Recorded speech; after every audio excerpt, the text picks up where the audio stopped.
Assalamualaikum warahmatullahi wabarakatuh. Salam sejahtera bagi kita semua. Welcome back to my channel. Kembali lagi dengan aku Yura. Nah, kali ini aku mau bahas kembali soal pretest PPG yang pedagogik untuk yang profesional sesuai bidang masing-masing. Ditunggu ya, teman-teman. Nah, sebelum aku membahas soalnya, aku mau teman-teman yang belum subscribe channel aku, silahkan di-subscribe dahulu agar tidak ketinggalan pembahasan soal yang berkenaan dengan pretest PPG dan juga tes P3K. Nah, aku doain bagi teman-teman yang udah subscribe channel aku, semoga dipermudah dan segera lulus dalam pretest PPG yang akan teman-teman hadapi sebentar lagi. Namun ada informasi bagi teman-teman yang baru saja lulus tes P3K baik tahap pertama maupun kedua yang ternyata awalnya mendapat panggilan untuk pretest PPG namun tiba-tiba berubah statusnya. Jadi jangan buru-buru mengupload berkas ya teman-teman, bisa-bisa katanya akan ditolak permanen seperti itu ya teman-teman. Jadi untuk mengantisipasi hal-hal yang tidak diinginkan sebaiknya menunggu sampai jadi istilahnya akan ada pemutakhiran layanan seperti itu ya teman-teman. Jadi nanti setelah pemutakhiran layanan selesai, maka apa yang tertulis dalam pengumuman tersebut adalah hasil final yang sebenar-benarnya seperti itu. Jadi jangan senang dulu ya teman-teman. Jadi nanti bisa dilihat kembali infonya seperti apa. Namun jika pada akhirnya tidak terpanggil untuk pretest PPG, maka jangan berkecil hati ya teman-teman. Nanti pasti akan ada waktu yang tepat bagi teman-teman untuk terpanggil seperti itu. Nah, mari kita langsung membahas soal pedagogik dalam pretest PPG. Soal yang pertama, teori belajar bermakna pada matematika. Meaningful theory mendukung penggunaan benda-benda untuk dimanipulasi sehingga siswa dapat memahami dari konsep dan keterampilan baru. Seperti contoh berikut. A. Guru mengenalkan bilangan 3 menggunakan 3 mangga, 3 balon, dan 3 pensil. B. Guru mengenalkan bilangan 3 dengan mengajak siswa menyebutkan secara verbal. Yang C. Mengenalkan bilangan 3 dengan menuliskan simbol angka 3. Yang D. Guru mengenalkan bilangan 3 dengan menggunakan gambar 3 mangga, 3 balon, dan 3 pensil. Nah, di sini aku mau mengingatkan teman-teman, terutama yang udah tes P3K kemarin, pasti masih ingat banget tentang teori Brunner ya teman-teman. Jadi di situ ada istilahnya enaktif, ikonik, dan simbolik. Jadi kalau enaktif itu yang paling dasar atau pemula seperti itu ya teman-teman, yang memungkinkan siswanya itu mengotak-atik bendanya, memanipulasi objek seperti itu. Jadi menyentuh langsung bendanya, bisa dilihat langsung.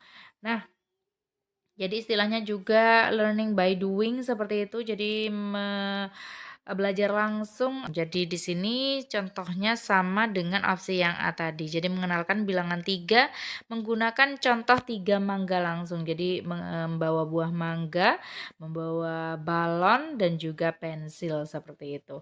Nah, kalau kita lihat di situ, kalau yang C itu menuliskan simbol angka 3 itu sudah masuk kepada yang teori Brunner tapi yang paling tinggi tingkatannya ya teman-teman, yaitu pada tahap simbolik. Jadi sudah menggunakan simbol-simbol. Kalau yang D itu masuk kepada yang ikonik ya teman-teman, berasal dari kata gambar. Jadi kita memperkenalkan bilangan 3 dengan menggunakan gambar yang kita print misalnya. Jadi ada 3 mangga, 3 balon, dan juga 3 pensil. Itu masuk ke tahap ikonik di teori Brunner ya teman-teman. Namun kalau yang sesuai dengan soal pertama tadi, jadi meaningful theory yang bermakna seperti itu, dan penggunaan benda-benda yang dapat dimanipulasi, jadi disentuh langsung, memanipulasi objek seperti itu lebih kepada yang enaktif. Jadi jawaban di sini adalah yang A. Soal selanjutnya, kemampuan awal atau prasyarat yang harus dimiliki peserta didik sebelum mempelajari KD tentang mendeskripsikan gejala atau peristiwa alam yang terjadi di negara tetangga adalah: A. Mendeskripsikan gejala atau peristiwa alam yang terjadi di Afrika, yang B di Asia, C di Eropa, dan D di Indonesia.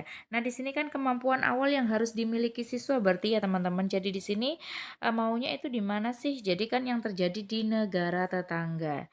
Jadi kan bisa aja Afrika juga negara tetangga. Asia pun apalagi paling dekat ya teman-teman, Eropa juga termasuk tetangga. Nah, kalau Indonesia sendiri ini tidak ya teman-teman, kan ini adalah negara kita sendiri. Namun kita lihat yang paling dekat dengan negara kita Indonesia. Jadi kan yang disebut tetangga itu adalah yang dekat seperti itu ya teman-teman. Jadi di antara semua benua di situ, jadi yang paling dekat adalah yang Asia ya teman-teman. Jadi negara-negara di Asia misalnya dekat Indonesia, tetangganya adalah Malaysia, Brunei, juga Singapura, dan lain-lain. Soal selanjutnya, kegiatan yang dapat mengembangkan keterampilan siswa adalah yang pertama mempelajari konsep jenis-jenis pekerjaan, yang kedua menyusun laporan dengan sistematika dengan benar, yang ketiga mencari informasi di lingkungan tempat tinggalnya, yang keempat melakukan wawancara kepada penduduk setempat atau ketua RT. Dari pernyataan tersebut, kegiatan yang dapat mengembangkan keterampilan anak adalah. Nah, di sini kata kuncinya adalah yang dimau mengembangkan keterampilan anak ya teman-teman. Seperti kita ketahui kalau itu masih belajar konsep, jadi di sini biasanya masih di dalam kelas aja seperti itu ya teman-teman. Jadi bukan untuk keterampilan namun untuk pengetahuan seperti itu. Namun kalau sudah prakteknya nih berarti ini masuk kepada yang keterampilan. Jadi di sini kecuali yang pernyataan pertama jadi 2, 3, 4 jawabannya ya teman-teman. Hal selanjutnya, guru akan mengajarkan materi produksi dan konsumsi agar pembelajaran bermakna dan menyenangkan sebaiknya. Nah, sama atau mirip dengan soal nomor satu tadi ya teman-teman. Jadi meaningful theory, jadi pembelajaran bermakna seperti itu. Artinya tadi kan langsung ya teman-teman. Bisa mengamati langsung, bisa menyentuh langsung kalau bisa. Seperti tadi yang bisa dimanipulasi objeknya. Nah, kita lihat di sini mana sih yang kita belajarnya langsung. Jadi kita lihat di opsinya langsung, menjelaskan dengan cerita yang menarik, B. Menjelaskan materi dengan menggunakan media gambar, C. Berdiskusi tentang konsumsi dan produksi, dan yang D. Mengajak siswanya ke lokasi pabrik tahu di dekat sekolahnya. Nah, ini adalah yang belajar langsung ya teman-teman. Jadi langsung mengajak siswa observasi atau mengamati pabrik tahu ya teman-teman yang dekat dengan sekolah. Jadi di sini pembelajarannya selain bermakna juga menyenangkan seperti itu. Soal selanjutnya, dalam pembelajaran di kelas, terdapat beberapa siswa yang mampu menentukan banyaknya titik sudut pada bangun ruang berbentuk kubus dengan cara membayangkannya. Potensi siswa tersebut dari aspek kecerdasannya tergolong ke dalam kecerdasan A. Kinestetik, B. Spasial, Visual, C. Matematika logis, atau logis matematis ya biasanya ya teman-teman, dan D. Intrapersonal. Nah, sebelum menjawab soalnya, jadi di sini akan aku kenalkan semuanya kecerdasan yang ada di opsi-opsinya tadi. Jadi kalau kinestetik itu kata kuncinya berdasarkan gerakan ya teman-teman. Jadi kecerdasan kinestetik itu memiliki kemampuan memproses informasi secara fisik. Jadi lewat gerakan tangan, tubuh, ekspresi, dan juga kontrol. Nah, kalau visual spasial itu biasanya dalam bentuk visual atau gambaran ya teman-teman. Jadi kata kuncinya di sini adalah gambaran. Kalau yang logis matematis itu biasanya kita lihat dari kata matematis itu berkenaan dengan matematika atau hitungan ya teman-teman. Jadi kata kuncinya adalah berkenaan dengan menghitung, lalu juga hal-hal bersifat matematis. Nah, yang terakhir tadi opsi yang D adalah kecerdasan intrapersonal dari kata intra ya teman-teman. Jadi dalam diri kita sendiri. Jadi kemampuan memahami diri sendiri dan bertindak berdasarkan pemahaman tersebut. Nah, kalau lihat di soal yang ini ya teman-teman, di sini kata kuncinya tadi adalah sama dengan gambaran ya teman-teman. Jadi sesuatu yang bisa kita bayangkan seperti itu. Dalam soal tersebut itu berkenaan dengan bangun ruang berbentuk kubus.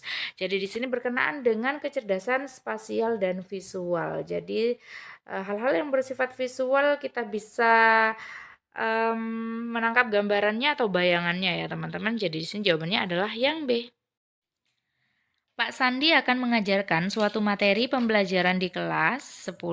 Pak Sandi akan menerapkan suatu model pembelajaran yang memungkinkan para peserta didik belajar dalam kelompok. Tetapi Pak Sandi hanya membantu peserta didik yang mengalami kesulitan secara individual. Model pembelajaran yang sesuai adalah, nah di sini kata kuncinya adalah walaupun belajarnya dalam kelompok, namun intinya akan membantu peserta didik yang mengalami kesulitan secara individual ya teman-teman, jadi kelompok dan juga individual. Nah, kita lihat mana sih dari 4 opsi itu yang masuk kepada kata kuncinya. Jadi di sini kan ada kata tim ya teman-teman. Tim itu adalah kelompok, di sini juga tim, namun juga ada kata individual. Jadi yang masuk itu adalah yang B. Namun walaupun kita menggunakan kata kunci, alangkah baiknya kita mengerti dari masing-masing model pembelajaran menarik dalam opsi ini ya teman-teman. Kalau teman-teman ingin lebih jelas mengenai model pembelajaran yang menyenangkan, ini udah aku bahas di video sebelumnya. Namun dalam tes P3K, namun keempatnya ini sudah pernah aku bahas. Silakan teman-teman yang mau mengerti banget tentang 4 itu, silakan ditonton video aku yang membahas mengenai model pembelajaran yang menarik. Nanti linknya akan aku letakkan di deskripsi. Nah, di sini akan aku jelaskan 4 aja yang ada di opsi. Jadi yang pertama itu adalah STAD ya teman-teman. Jadi Student Team Achievement Division. Jadi di situ metode pembelajaran kooperatif. Jadi yang menekankan kerjasama juga dari kata tim di sini ya teman-teman. Kalau tim itu kan kelompok, biasanya juga kerjasama atau kooperatif. Nah, di sini mengkondisikan siswanya itu belajar bersama dalam kelompok-kelompok kecil dan saling membantu satu sama lain.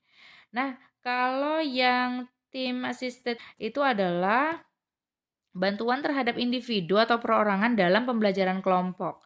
Sama dengan yang diilustrasikan di soal tadi ya teman-teman. Walaupun itu kegiatannya dalam kelompok, namun intinya akan membantu siswa yang bermasalah secara individu seperti itu ya teman-teman. Jadi team assisted individualization. Nah, kalau yang ketiga itu adalah jigsaw. Ini udah sering banget aku bahas. Jadi kalau jigsaw itu berkenaan dengan ini ya teman-teman. Jadi ada dua kelompok di situ. Nanti ada kelompok ahli dan juga kelompok asal. Jadi nanti dari kelompok asal akan berkumpul dengan kelompok ahli seperti itu yang sama-sama membahas satu materi. Setelah mereka sudah ahli dalam bidangnya, jadi expert gitu ya teman-teman. Jadi kembali kepada tim asalnya untuk menjelaskan seperti itu. Itu biasanya metode jigsaw ini sering banget aku alami saat aku SMA dulu ya teman-teman. Jadi biasanya guru aku itu menggunakan metode ini dan sangat menyenangkan sekali. Jadi di sini tidak ada bukan tidak ada guru, tidak ada siswa ya teman-teman, namun guru di situ tidak banyak berperan. Jadi di situ siswanya selain belajar namun juga mengajar seperti itu. Nah, yang terakhir ada TGT ya teman-teman, sebenarnya mirip dengan STAD tadi, jadi juga berkenaan dengan kerjasama tim. Namun kalau TGT itu karena kepanjangannya adalah Team Games Turnamen, jadi di sini fokusnya kepada kata turnamen. Jadi lebih mengedepankan kompetisi dalam kelompok. Jadi kelompok satu dan lainnya itu berkompetisi. Namun kalau yang STAD tadi lebih kepada kooperatifnya ya teman-teman. Jadi saling membantu satu sama lain, tidak mengedepankan kompetisi dalam kelompok seperti itu. Jadi itulah bedanya STAD dan TGT. Struktur materi pembelajaran yang paling sesuai untuk dikembangkan berdasarkan tujuan pembelajaran melalui demonstrasi siswa mampu menjelaskan cara membuat model kelinci menggunakan teknik origami dengan cermat adalah A fakta, B konsep, C prosedur, D prinsip. Nah, ini udah berkali-kali banget aku bahas, namun bukan dalam materi atau soal PPG atau pretest PPG, namun dalam soal P3K ya teman-teman. Jadi sebenarnya untuk soal pedagogiknya tidak jauh berbeda. Jadi ada beberapa materi pedagogik yang muncul dalam pretest PPG, namun ada beberapa juga yang tidak masuk ya teman-teman. Ini termasuk materi pedagogik yang masuk dalam pretest PPG. Jadi ada fakta, konsep, prosedur, dan prinsip. Di sini kata kuncinya adalah kata cara ya teman-teman. Jadi kalau cara itu kan tidak hanya satu langkah. Jadi satu cara itu akan memuat banyak langkah. Jadi satu, dua, tiga, dan lain sebagainya. Nah, kalau sudah ada langkah-langkah di situ, masuk kepada yang prosedur ya teman-teman. Nah, ini dia aku jelaskan kalau materi fakta itu segala hal yang berwujud kenyataan dan kebenaran. Jadi misalnya namanya, kapan peristiwanya, nama tempatnya, nama orang dan lain sebagainya. Jadi hal-hal yang bisa kita lihat, kita ingat itu adalah materi fakta.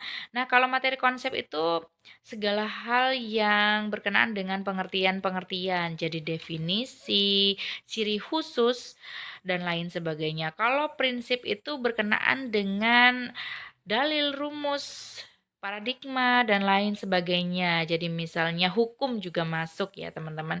Jadi kalau yang prosedur tadi sama seperti soal yang tadi ya teman-teman berkenaan dengan cara, jadi meliputi langkah-langkah yang secara sistematis atau berurutan dalam mengerjakan suatu aktivitas dan kronologi suatu sistem. Jadi kalau cara tadi akan terdiri dari banyak langkah di situ. Jadi masuk kepada yang prosedur.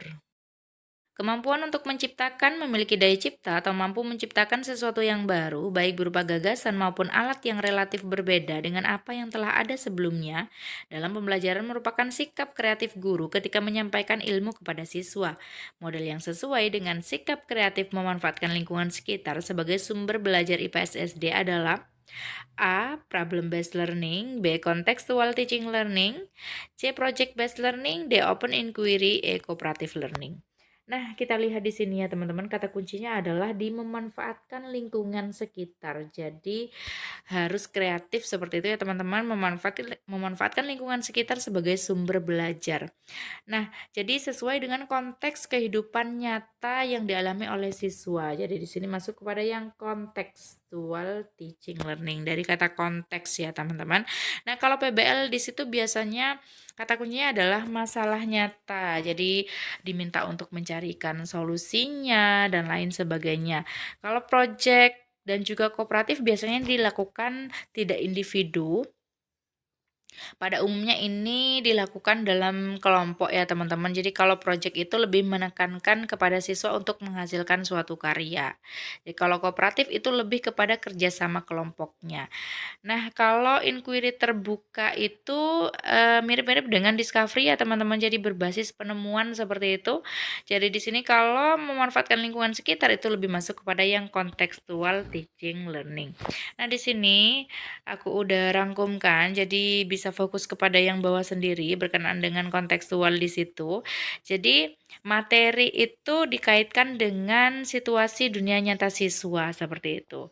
Jadi mendorong siswa membuat hubungan antara pengetahuan yang dimilikinya dengan penerapannya dalam kehidupan mereka sehari-hari. Jadi sama, artinya dengan memanfaatkan lingkungan sekitar, yang lingkungan sekitar siswa tersebut sudah tidak asing lagi bagi mereka.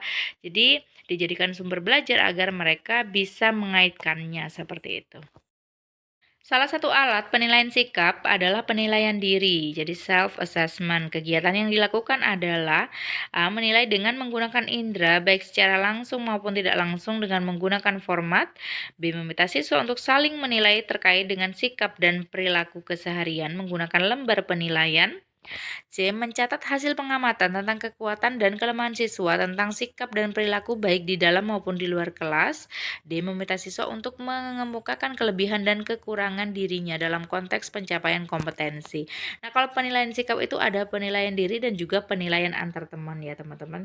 Jadi kalau yang B itu meminta siswa untuk saling menilai. Berarti ini masuk kepada penilaian antar teman ya teman-teman. Jadi kalau yang penilaian diri itu lebih masuk kepada yang opsi yang D. Karena kalau opsi yang D itu, jadi siswanya itu diminta untuk mengemukakan kelebihan dan kekurangan. Berarti mereka menilai dirinya sendiri. Jadi jawaban untuk soal ini adalah yang D.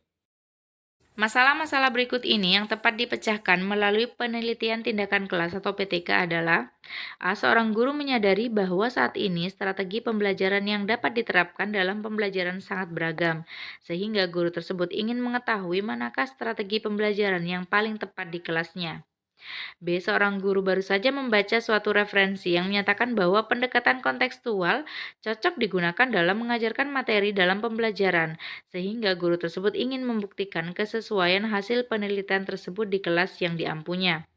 Yang C, seorang guru mendapati bahwa aktivitas belajar siswanya cukup rendah. Guru tersebut ingin memperbaiki kondisi itu melalui pembaharuan pembelajaran di kelas yang diampunya dengan menerapkan model pembelajaran berbasis masalah. Yang D, seorang guru mendapati siswa-siswanya kesulitan memahami suatu materi.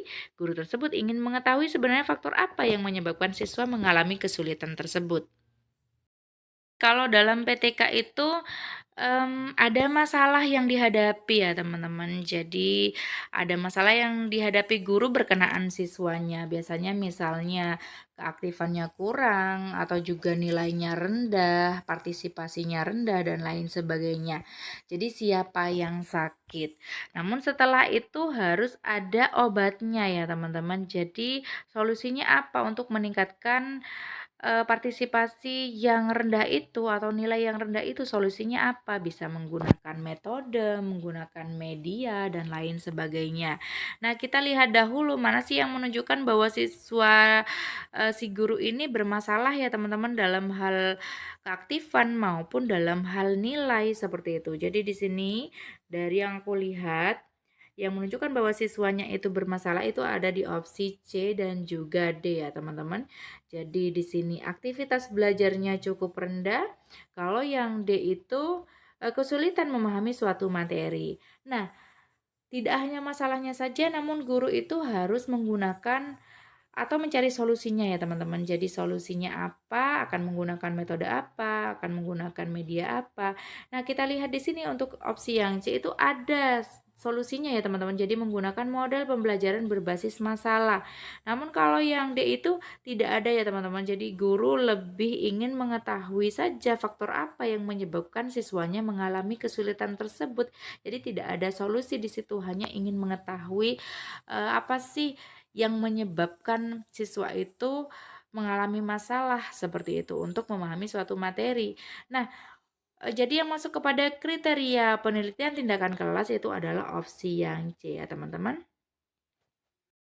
Nanti bisa dijadikan judul PTK yaitu peningkatan aktivitas belajar siswa dengan menggunakan atau menerapkan model pembelajaran berbasis masalah. Misalnya pada siswa kelas 10 MIPA 1 SMA Negeri 1 Situbondo misalnya ya teman-teman. Jadi seperti itu. Jadi siapa yang sakit, apa obatnya, dan di mana itu terjadi ya teman-teman. Jadi siapa siswanya? Jadi misalnya tadi 10 MIPA 1 SMA Negeri 1 Situbondo dan juga solusinya apa obatnya, yaitu penerapan model pembelajaran berbasis masalah. Seperti itu ya teman-teman. Masalahnya apa? Jadi aktivitas belajarnya itu cukup rendah. Jadi seperti itu nanti kalau dijadikan judul PTK.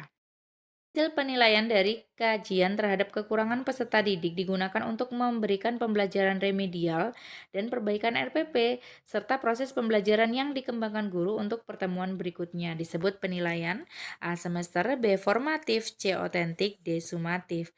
Nah, kita lihat di sini ya teman-teman, di sini fungsinya adalah mengkaji terhadap kekurangan. Jadi di situ agar terjadi perbaikan. Jadi kalau penilaian yang fungsinya untuk memperbaiki proses pembelajaran bukan untuk yang nilai final ya teman-teman, itu disebut formatif ya teman-teman. Jadi di sini perbedaannya, jadi kalau yang formatif itu dilaksanakan untuk memperbaiki dan meningkatkan proses belajar dan mengajar. Namun kalau yang sumatif itu berbeda, kebalikannya. Jadi sudah untuk menentukan hasil dan kemajuan belajar siswa. Jadi tidak memperbaiki lagi.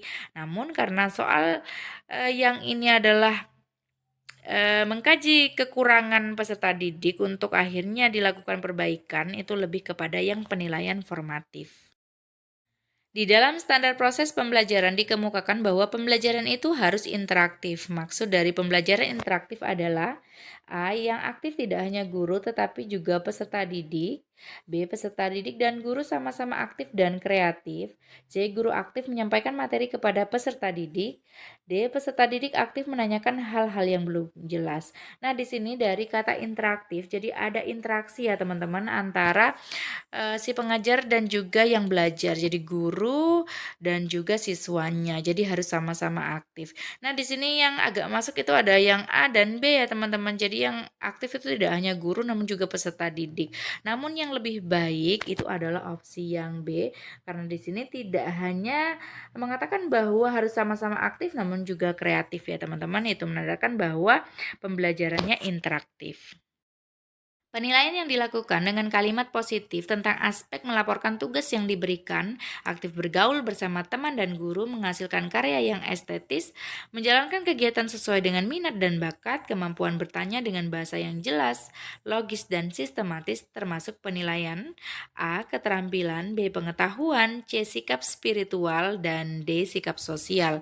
Nah, di sini kata kuncinya adalah bergaul bersama teman ya teman-teman, bersama guru juga.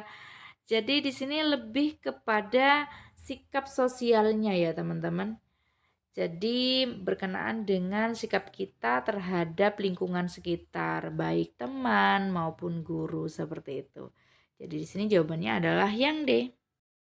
Di sekolah, seorang guru menuliskan beberapa aturan seperti dilarang menginjak rumput dan mencoret-coret meja. Hal ini merupakan pembiasaan kepada peserta didik agar berkembang kecerdasan, A. Naturalis, B. Kinestetis, C. Visual spasial, D. Verbal linguistik, E. Logis matematis. Nah, tadi kita udah belajar mengenai kinestetis, visual spasial, dan juga logis matematis ya teman-teman. Di sini hanya opsi A dan juga D yang belum ya teman-teman. Jadi kalau verbal linguistik ini berkenaan dengan bahasa dari kata linguistik. Jadi kalau di sini tentang mencoret-coret meja, lalu dilarang menginjak rumput, ini kan berkaitan dengan hal-hal yang ada di alam sekitar ya teman-teman, yang alami seperti itu. Jadi rumput di sini kan alam sekitar kita, juga meja pun ini lingkungan sekitar kita. Jadi ini berkenaan dengan kecerdasan naturalis. Jadi dari kata natural yaitu alam. Jadi ini adalah pembelajaran di kelas yang dapat mengembangkan kecerdasan naturalis siswa. Antara lain adalah bisa kita jalan-jalan di alam terbuka. Jadi mengajak siswa kita untuk jalan-jalan di alam terbuka. Bisa juga dengan cara sederhana yaitu melihat keluar jendela. Jadi setelah misalnya kita fokus dengan pembelajaran di kelas, tidak hanya monoton seperti itu, namun kita mengajak siswa kita untuk melihat keluar jendela. Jadi di luar jendela bisa mengobservasi apapun yang ada di luar ruangan atau di luar kelas seperti itu. Jadi kan berkenaan dengan hal-hal alam sekitar kita. Jadi ada juga istilahnya ekostudi. Jadi strategi ini mengintegrasikan kepedulian peserta didik pada kelangsungan bumi untuk semua mata pelajaran. Misalnya, tidak menginjak rumput, tidak membuang sampah sembarangan, sama dengan soal yang tadi ya teman-teman berkenaan dengan menginjak rumput. Berdasarkan pemerolehan bahasa anak dan tingkat kesulitannya, keterampilan bahasa yang pertama kali diperoleh anak adalah keterampilan berbahasa, A. Berbicara, B. Membaca, C. Menulis, D. Mendengarkan.